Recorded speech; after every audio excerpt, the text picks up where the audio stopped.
Pourquoi donc ces nations en tumulte et ces peuples qui grondent en vain? Tous ces rois et ces princes qui luttent, rejetant l'Éternel et son oint, secourant les entraves divines, ils voudraient être libres et forts. Mais sur tout l'univers, sur les cieux, les enfers, notre Dieu règne encore. Oui, notre Dieu règne encore. Gloire à Dieu. Au numéro 430, tiré de la parole de Dieu, tiré de l'Ancien Testament, dans 1 Roi au chapitre 2, verset 19, qui dit: Et Michée dit, écoutez donc la parole de l'Éternel. J'ai vu l'Éternel assis sur son trône et toute l'armée des cieux se tenant auprès de lui à sa droite et à sa gauche. Alors voici ce cantique, frères et sœurs, en ce jour béni du Seigneur, chers amis téléspectateurs de la télévision de l'Église méthodiste unie Côte d'Ivoire, Espérance TV, soyez salués dans le nom puissant de notre Seigneur Jésus-Christ. Alors ce cantique, gloire à Dieu, numéro 430, notre Dieu règne encore. La version originale en anglais nous dit ceci: God is still on the throne. God is still on the throne. Vous voyez que le sens anglais est plus profond que de dire notre Dieu règne encore. Alors ce cantique en anglais a été traduit en français par Claude Glardon, qui a traduit ce cantique de l'anglais en français. Alors, fidèles téléspectateurs, voici ce cantique que nous allons décortiquer en ce jour. Et nous allons voir, le plan que je vous propose, c'est de voir d'abord quel est le contexte historique de cet hymne. Donc nous allons voir dans quel contexte nous étions et ce cantique a été écrit. Ensuite, qui a écrit cette belle hymne que nous fredonnons dans nos assemblées? Qui a écrit cette belle hymne en deuxièmement? Et en troisièmement, nous allons voir sur quoi se basait l'auteur de ce cantique pour affirmer à l'époque que Dieu règne encore. Nous allons voir après, dans une quatrième partie, comment Dieu règne-t-il encore? Comment Dieu règne-t-il encore? Dans une cinquième partie, pourquoi Dieu règne-t-il? Pourquoi Dieu règne-t-il? Et enfin, nous allons voir que faire aujourd'hui si Dieu est le seul maître qui règne. Voici, amis téléspectateurs, le plan que je vous propose. Alors, notre Dieu règne encore. Ce merveilleux cantique, disais-je, nous étions en 1929 et le monde entier sortait de plusieurs années d'industrialisation avec de notables avancées techniques, technologiques et financières. La richesse va se créer partout. Les entreprises et les individus vont être si riches qu'ils vont commencer à spéculer. L'argent étant devenu moins cher, les ménages vont s'endetter pour rien du tout. Les financiers vont placer ce surplus d'argent et spéculer à la bourse de New York. Et tout va devenir virtuel pour s'écrouler par la suite. L'économie va menacer l'emploi et l'épargne. C'était en 1929. Situons-nous dans notre contexte. En 1929, en pleine crise économique, boursière, spéculative, sans précédent. Oui, cette crise a commencé aux États-Unis au mois d'août 1923 et s'est achevée en mars 1933. Le pic de cette crise était les jeudis 24 et les mardis 29 octobre 1929. Ce qu'on a appelé le mardi noir et le jeudi noir. Donc, ces 2 jours où cette crise a vu l'économie mondiale s'effondrer. Les entreprises ont perdu des sommes colossales. Oui, des sommes colossales. Et les financiers qui spéculaient ont tout perdu. Des gens ont perdu leur emploi par des licenciements massifs. L'économie mondiale était aux abois. La société était en déroute. Et pour corollaire, plusieurs suicides. Les historiens nous rapportent même que cette crise a été à la base de la Seconde Guerre mondiale qui a eu lieu de 1939 à 1945. Voici, frères et sœurs, donc ce contexte était une origine lointaine de la Première Guerre mondiale. Tout le monde était affolé. Et les chrétiens américains et ceux du monde entier se demandaient certainement, mais que fait Dieu? Existe-t-il vraiment? Si oui, ne nous a-t-il pas oubliés? Est-ce qu'il règne vraiment?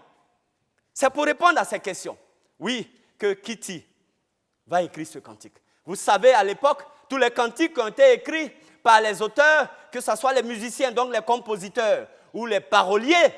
Chacun trouvait dans ces cantiques qu'il composait un certain baume thérapeutique pour subvenir à un besoin de l'époque. Ce besoin pouvait être personnel et il pouvait être communautaire. Alors, voici, c'est Kitty Janet Suffield qui a écrit ce cantique en 1929. En 1929, en pleine crise économique et boursière, elle nous a donné ce cantique.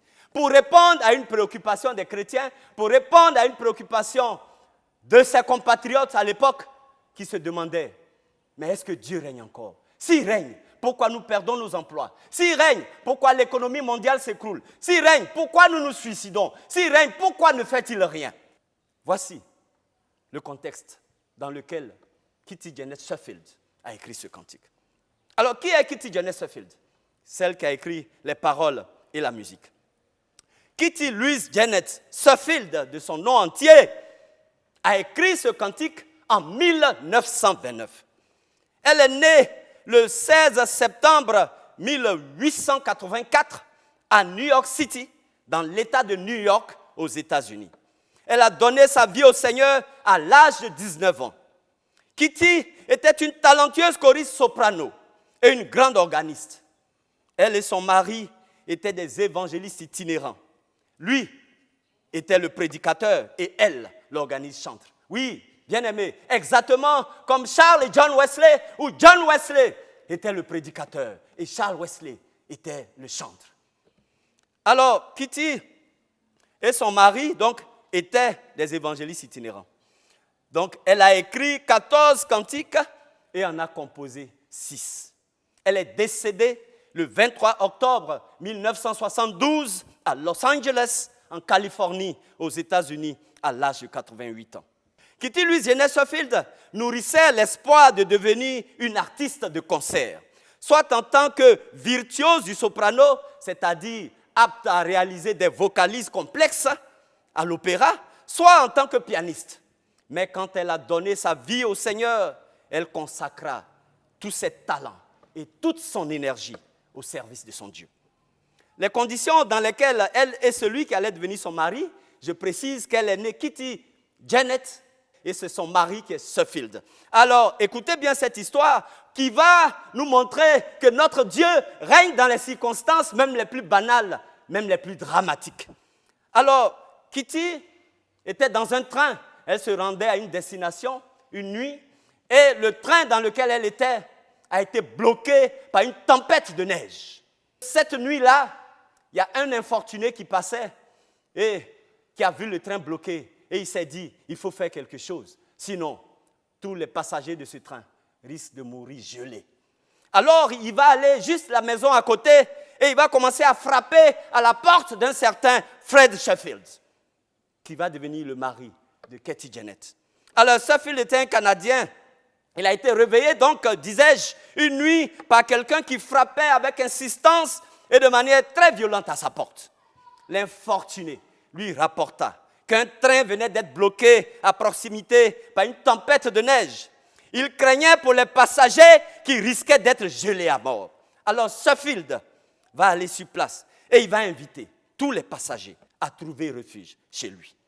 Quelques jours après, l'une d'entre elles, Kitty Janet, auteur donc du cantique, va lui adresser une lettre en guise de remerciement pour sa gentillesse et son hospitalité. Les deux ont commencé à échanger des courriers et ainsi est née et s'est développée une amitié sincère. Plus tard, ils ont été unis devant le Seigneur dans une église à Ottawa, au Canada, par le révérend pasteur Eddie Shee. Eddie Shee n'est personne d'autre que le père de celui qui nous a donné le cantique Gloire à Dieu 500, J'aime mieux avoir Christ, George Beverly Shee. Donc, le père de Beverly Shee les a unis devant le Seigneur. Et Kitty a joué un rôle déterminant en encourageant le fils adolescent de ce pasteur à utiliser sa voix pour chanter les louanges de Dieu. Ce fils n'était personne d'autre que George Beverly Shee, le plus grand chanteur de tous les temps. Je pèse mes mots, le plus grand chanteur de tous les temps. Auteur du cantique « J'aime mieux avoir Christ » du Gloire à Dieu 500. Plus grand chanteur, tant en longévité que dans les œuvres accomplies. Notre Dieu règne encore. Voici les circonstances dans lesquelles celle qui nous a donné ce merveilleux cantique et son mari se sont connus. Pour nous dire que notre Dieu, il règne en toutes circonstances. Sur quoi se basait Kitty pour affirmer que Dieu règne encore? Quand nous disons Dieu règne encore, situons-nous dans notre contexte de 1929, en pleine crise économique, financière et boursière. Vous voyez, on ne dit pas Dieu régnait encore, ou bien Dieu régnera encore, mais Dieu règne encore. Parce que Dieu est atemporel. Donc en 1929, Dieu règne encore. En 2020, Dieu règne encore. En 2050, Dieu règne encore. On ne conjugue pas Dieu selon les temps. Il règne. Alors, Kitty nous dit, nous savons que notre Dieu règne. Et il règne à jamais. Parce que cela est écrit et enseigné dans la parole de Dieu. Voici sur quoi Kitty se basait en 1929 pour affirmer que notre Dieu règne encore. Si vous, les Américains, si vous, les chrétiens américains, vous êtes inquiets parce que vous avez tout perdu, parce que vous êtes au chômage, parce que vous vous suicidez, parce que l'économie mondiale est en ruine, sachez que notre Dieu, il règne encore parce qu'il y a une vérité immuable dans la parole de Dieu. La parole de Dieu proclame que notre Dieu règne encore. Deuxième élément, nous savons que notre Dieu règne, nous dit Kitty, par la foi. La foi. L'Éternel est roi à toujours et à perpétuité, nous dit le psaume 10, le verset 16, ou encore le psaume 29, le verset 10. L'Éternel règne éternellement. Psaume 146, verset 10. L'Éternel a établi son trône dans les cieux et son règne domine sur toutes choses. Psaume 103, verset 19. Son règne est un règne de tous les siècles. Psaume 145, verset 13. Maintenant, au roi des siècles, immortel, invisible, à Dieu seul, soit gloire et honneur au siècle des siècles. Amen. 1 Timothée, chapitre 1, verset 17.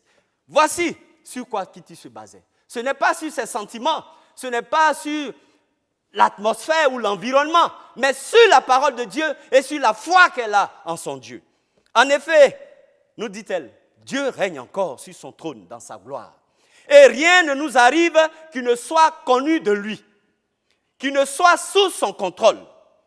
Et Dieu, nous dit Kitty Sheffield, a la capacité de faire concourir toutes choses pour notre bien. En outre, nous savons qu'un jour, il viendra de la même manière qu'il est monté. Actes, chapitre 1, versets 10 à 11. Dieu est l'invisible, nous dit Kitty, qui règne dans les cieux et sur la terre. L'apôtre Jean a été enlevé au ciel et il a eu le privilège de voir ce trône de gloire. Apocalypse 4, versets 1 et 2. Mais pour nous, les mortels, il ne nous est pas encore possible de le faire. Du moins, pas encore. Notre Dieu règne encore, même si parfois nos sens et notre raison semblent nous indiquer le contraire. Mais notre Dieu, il règne encore. Ce n'est pas nouveau. Cette question de « est-ce que votre Dieu règne ?» ce n'est pas nouveau. Les ennemis de David se moquaient de lui avec cette même question. Où est votre Dieu? Au psaume 42, les versets 3 et au psaume 42, verset 10. Mais la vérité, oui, la vérité, fidèles téléspectateurs, c'est que notre Dieu est toujours sur le trône. Le Seigneur a établi son trône dans les cieux et son règne domine sur toutes choses. Psaume 103, verset 19. Si nous ne regardons pas la Bible pour sa vérité sur la souveraineté de Dieu, nous dit Kitty Sheffield. Oui, si nous ne regardons pas la Bible pour sa vérité sur la souveraineté de Dieu, nous serons facilement consternés, découragés, distraits par la façon dont les choses apparaissent aujourd'hui et même à l'époque. Sans la parole de Dieu, il est impossible de vivre par la foi. Cette foi qui est l'assurance des choses qu'on espère et la démonstration de celles qu'on ne voit pas. Cette foi, oui, cette foi qui nous permet d'entrer dans les promesses de Dieu. Cette foi, oui, qui vient de ce qu'on entend, et nous savons que ce qu'on entend vient de la parole de Dieu. Romains 10, 17. Oui, Katie Sheffield nous dit, quand le monde semble s'écrouler, elle nous invite à lire avec attention le psaume 9, verset 7, qui dit, « L'Éternel règne à jamais. » Il n'a pas dit l'Éternel a régné, ou l'Éternel avait régné, ou l'Éternel eut régné, ou l'Éternel régnera. L'Éternel règne à jamais. Et le à jamais inclut aussi aujourd'hui, demain et éternellement. Voici ce que nous dit Sheffield. Le jamais inclut hier, aujourd'hui, demain et éternellement. Peu importe ce qui semble être, ce qui est ou ce qui sera.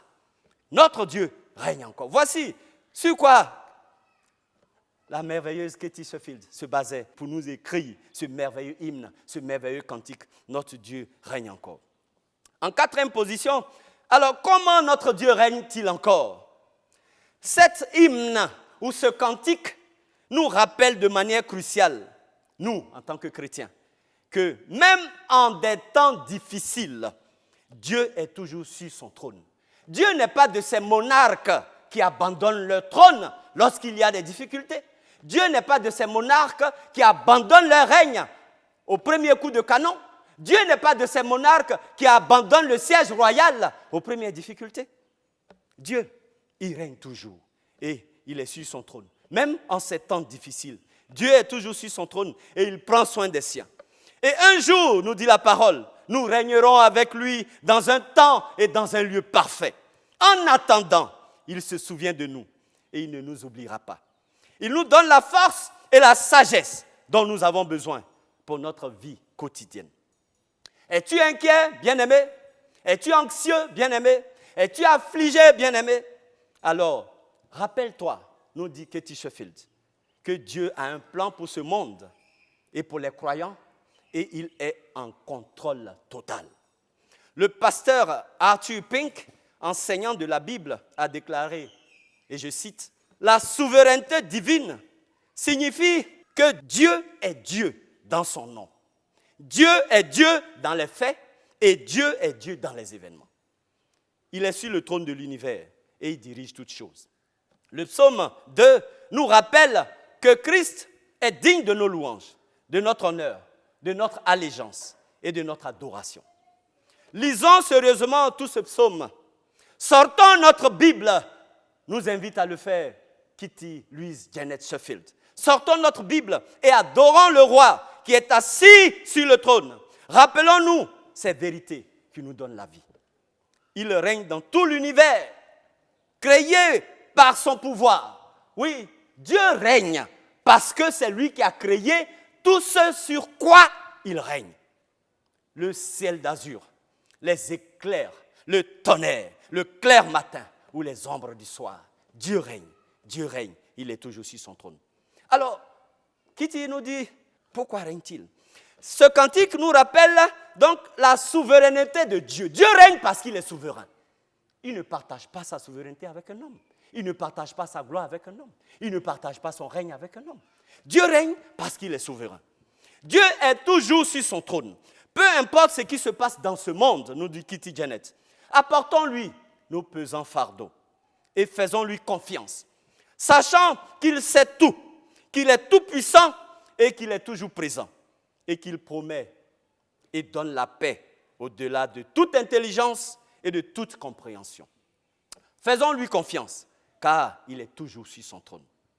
Quand les événements ou les réalités de ce monde nous servent la douleur, la souffrance sans fin, et quand la méchanceté arrive au galop, quand l'orgueil arrive au galop, quand la dévastation arrive au galop, quand l'hypocrisie arrive au galop, nous dit Sheffield, où est Dieu? Où est Dieu? Nous nous posons cette question. Est-il toujours au contrôle? A-t-il toujours le contrôle? En fait, tantôt j'ai dit, les ennemis de David semblaient lui dire, si ton Dieu existe réellement, David, comment se fait-il qu'il ne vous aide pas? Oui, Dieu règne sur tout ce qu'il a créé. Il règne pour que toute chose concourt à notre bien. Voici pourquoi Dieu règne. Parce que c'est lui qui a créé toutes choses. Et il règne pour que toutes choses concourent à notre bien. Alors, que faire aujourd'hui si Dieu est le seul maître qui règne? Nous vivons, nous dit Kitty Sheffield. Quand il dit nous vivons, vous voyez que le nous vivons, nous sommes encore au présent. Mais Kitty écrivait en 1929 et elle disait nous vivons. Pour dire que nos circonstances, elles ne changent pas du jour au lendemain. Dieu, lui, il ne change pas non plus. Nos difficultés peuvent ne pas être les mêmes. À un temps T moins 1, ou à un temps T, ou à un temps T plus 1. Mais Dieu, il est le même. Il règne, il ne change pas. Alors, Kitty nous dit, nous vivons dans un monde tourmenté, troublé. Le terrorisme, l'islam radical, la montée de la criminalité nous menacent tous. Les attaques contre le christianisme et les chrétiens sont de plus en plus fréquentes dans le monde d'aujourd'hui. Les tremblements de terre, les incendies, les ouragans, les inondations et les tornades propagent la destruction. Et la politique dans certains pays dits puissants est simplement folle, nous dit Kitty Janet. Et parfois, même nous les croyants, nous nous posons aussi cette même question. Mais où est Dieu dans toute cette agitation? Est-il réellement au contrôle? Que fait-il sur son trône? Dort-il? Ne voit-il pas la tempête qui nous menace? Autant de questions. Je me demande en tant que chrétien, qui ne s'est pas encore posé ces questions dans notre foi intérieure? C'est des questions que nous nous posons. Il y a des moments où nous aussi, nous luttons avec ces pensées et ces questions. Mais l'hymne ou le cantique de Kitty Sheffield est une forte déclaration de foi qui nous dit que Dieu n'a pas abandonné son trône et qu'il règne toujours. Même quand tout semble aller de travers, même quand nous nous sentons seuls et préoccupés, même quand nous ployons sous les fardeaux de la vie, même quand nous luttons financièrement, peu importe, dans une cabane, ou dans une villa, ou dans un chalet, et même quand il nous semble que le Seigneur nous a oubliés, ne craignons rien, petit troupeau, car notre Père a trouvé bon de nous donner le royaume. Luc 12, verset 32. Peu importe à quoi ressemble la vie aujourd'hui, nous dit Kitty Sheffield, nous pouvons nous réjouir de ce que Dieu est toujours sur le trône. Voici ce qui doit faire la joie du chrétien, c'est que Dieu est toujours sur son trône. Et c'est ce que Charles Wesley a traduit dans le cantique. Chrétien, réjouis-toi, car ton sauveur est roi. Chrétien, réjouis-toi, tressaille d'allégresse, car ton sauveur est roi. Regarde à lui sans cesse en son amour. Chrétien, réjouis-toi toujours. Voici ce qui doit faire la joie du chrétien, nous dit Kitty. Ce n'est pas les circonstances de ce monde, mais c'est que notre Dieu est toujours sur le trône. Il a la victoire sur le péché, il a la victoire sur la mort, il a la victoire sur la maladie et il a la victoire sur toutes sortes de souffrances connues de l'homme. Oui, nous devons discipliner notre esprit. Voici ce que nous dit Sheffield. Nous devons être disciplinés dans notre esprit pour voir les choses à travers le prisme ou la vérité de la parole de Dieu, plutôt que strictement à travers les yeux de notre chair. Bien que les circonstances dans lesquelles nous vivons soient réelles, il y a une réalité qui est parfois invisible à nos yeux, mais qui est tout aussi vraie. Que croyons-nous? Qu'est-ce que cela veut dire pour nous? Quel impact cette vérité a-t-elle sur notre vie aujourd'hui? Nous avons un choix à faire, nous dit Kitty Sheffield. Qui allons-nous croire? Nous sommes devant un dilemme. Nous sommes à la croisée des chemins. Et Kitty Sheffield nous pose ces questions. Qui allons-nous croire? Sur quoi basons-nous nos actions? Allons-nous croire à la parole de Dieu par la foi? Peu importe comment vont les choses. Ou allons-nous croire à un message différent? Allons-nous vivre comme si la parole de Dieu est vraie? Ou vivons-nous en tant que victimes de notre propre situation, réagissant par la peur? Parce que nous sommes des enfants de Dieu et des héritiers avec le Christ. Nous ne sommes pas des victimes, nous dit Romains chapitre 8, verset 17. Allons-nous marcher dans la victoire? Christ a vaincu le monde et celui qui est en nous est plus grand que celui qui est dans le monde, nous dit la première épître de Jean au chapitre 4, le verset 4. En lui, nous sommes plus que des conquérants, nous dit Romains 8, verset 35 à 37. Les choses vues dans une perspective du royaume de Dieu, donc du trône de Dieu, ne sont pas les mêmes que la vérité Alors, beaucoup me diront, même moi en premier, et le fait que je sois malade, Dieu règne encore? Et le fait que je ne peux pas payer mes factures, Dieu règne encore? Et le fait que je suis littéralement dépassé, vaincu, célibataire depuis 20 ans, est-ce que Dieu règne encore? Qu'est-il de toutes ces choses qui ne vont pas dans ce monde? Dieu ne les voit-il pas? Oui, mais le Seigneur nous dit, je t'entends. Ce sont des faits, mais ces faits n'annulent ou n'effacent pas la vérité. Peu importe ce qui se passe dans le monde, peu importe comment les choses semblent être hors de contrôle, la vérité est que Dieu est toujours sur le trône. Cela signifie qu'il est toujours en contrôle. De notre position, cela ne semble pas être ainsi, mais notre point de vue est limité, nous dit Sheffield. Nous ne voyons pas tout, nous n'avons pas une vue d'ensemble. Au milieu de la bataille, nous sommes entourés de distractions, d'agitation, de maladies, de blessures, de souffrances et de péchés de toutes sortes. Mais Dieu, lui, il a une vue plus élevée. Il voit tout, selon Genèse au chapitre 16, le verset 13. Nous ne savons peut-être pas comment régler ou gérer les choses en ce moment. Mais Dieu le fait, donc nous n'avons pas à le faire.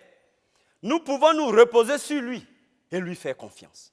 Sachant qu'il est sur le trône et qu'il s'en charge, nous pouvons simplement lever les yeux vers lui, comme pouvait dire le psalmiste, je lève les yeux vers les monts que j'aime. Oui, nous pouvons lever les yeux vers le Seigneur et lui faire entièrement confiance. Et faire entièrement confiance à sa parole, à sa providence et à sa souveraineté. Craignons l'Éternel seul, fidèles téléspectateurs. Il est notre lumière, il est notre salut. De qui aurions-nous peur? Nous dit le psalmiste au psaume 17, le verset 1. Quand nous nous souvenons que nous sommes du côté de la victoire, parce que Christ a acquis la victoire, que nous sommes des enfants du roi et que le roi a déjà gagné, alors la peur peut s'asseoir au siège arrière. C'est un Dieu juste. Il est celui que nous servons et pour lequel nous vivons. C'est lui seul que nous devons craindre. C'est notre roi. Quand nous mettons notre confiance en lui, nous sommes bénis. Adorons le roi, peu importe ce qui se passe maintenant. Dieu est toujours sur le trône. Il règne aujourd'hui, lui le roi des rois. Il est souverain sur toutes les choses. Rien ne se passe, frères et sœurs, qui ne soit sous son contrôle, son pouvoir et son autorité. Nous devons encore vivre notre vie. Et nos circonstances, nous dit Kitty Janet Sheffield, ne changeront probablement pas miraculeusement en un seul instant, en un clic de doigt. Nos circonstances ne changeront miraculeusement pas, certainement. Mais sachons, oui, sachons que nous sommes appelés à vivre dans la réalité de Christ, par la vérité de Christ. En tant que chrétiens, nous ne sommes pas appelés à vivre dans le déni, c'est-à-dire nous ne sommes pas sur notre planète. Nous sommes sur la planète Terre. Donc tout ce qui touche au monde nous touchera. Mais sachons que le Seigneur nous promet que l'anxiété de notre cœur peut disparaître. Nous pouvons connaître une paix qui surpasse toute intelligence. Une paix qui n'a aucun sens. Une paix qui surpasse toute intelligence. Levons les yeux. Ouvrons notre Bible. Voyons la vérité sur qui est Dieu. Rappelons-nous sa majesté en tant que roi. Il est omnipotent, omniscient et omniprésent. Dieu est toujours sur le trône. Adorons-le. Il est digne. Et voici une série de questions que nous pose in fine Sheffield Janet. Travaillons-nous pour la gloire de Dieu et le ciel? Avons-nous laissé ce vieux monde derrière? Le consolateur habite-t-il dans nos cœurs? Pouvons-nous dire « Gloire à Dieu, tu es à moi » Gardons les yeux sur la couronne, nous dit Kitty Sheffield. Pour notre demeure dans le ciel, Dieu est toujours sur le trône. Dieu est toujours sur le trône. Elle martèle cette vérité. Et il se souviendra des siens. Les difficultés nous pressent, nous dit-elle. Les fardeaux nous angoissent. Mais Dieu ne nous laissera jamais seuls. C'est une vérité. Dieu ne nous laissera jamais seuls. Dieu est toujours sur son trône. Il n'abandonne jamais les siens. Sa promesse est vraie. Il ne nous oubliera pas. Dieu est toujours sur son trône. C'est une vérité que Janet Sheffield martèle à chaque fois pour nous dire Dieu est toujours sur son trône. Âme accablée, notre cœur est-il de plus en plus fatigué par le labeur et la chaleur de la journée? Notre chemin semble-t-il plus épineux dans cette marche vers le royaume des cieux? Dans le secret, parlons à notre Père. Parlons à notre Père, notre Sauveur, et disons-lui notre chagrin. Il prendra soin de nous, car il répond toujours à la prière de ses enfants. Dieu est toujours sur son trône. Peut-être que nous vivons dans une cabane, ou dans une villa, ou dans un chalet, ou dans un château, dans l'indifférence totale. Mais Dieu est en train de nous préparer un palais dans cette belle cité céleste, dont l'éclat et la beauté surpasseront la richesse que nous avons connue sur cette terre. C'est le vrai architecte Dieu. Il bâtit pour nous. Il a dit, je vais vous préparer une place. Dieu est toujours sur le trône. Il revient, c'est la promesse faite aux disciples quand ils partaient. De la même manière qu'il est parti, nous le verrons revenir un jour.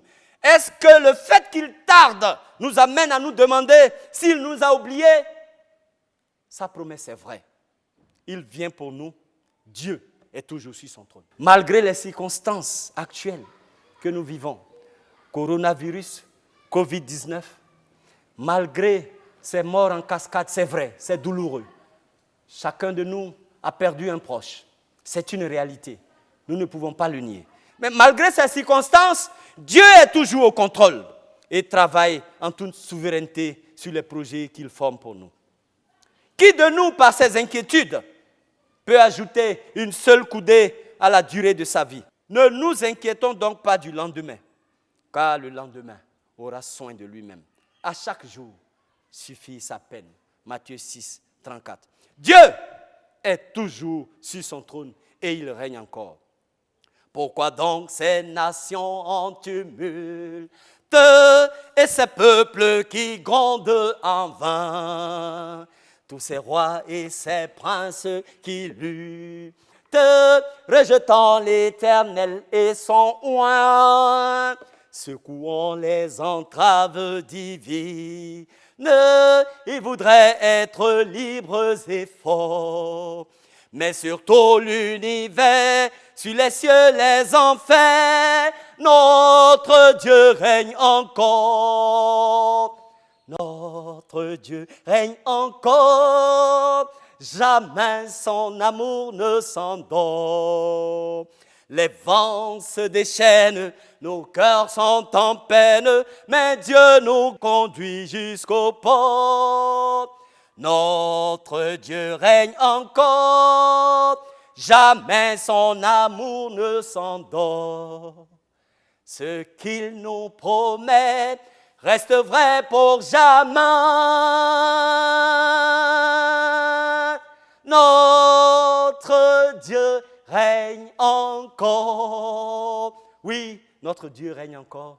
Soyez bénis, fidèles téléspectateurs, que le Seigneur nous garde, qu'il vous garde. Et mettons notre confiance en lui, parce qu'il règne et il fait concourir toutes choses à notre bien. Gloire à Dieu. Amen.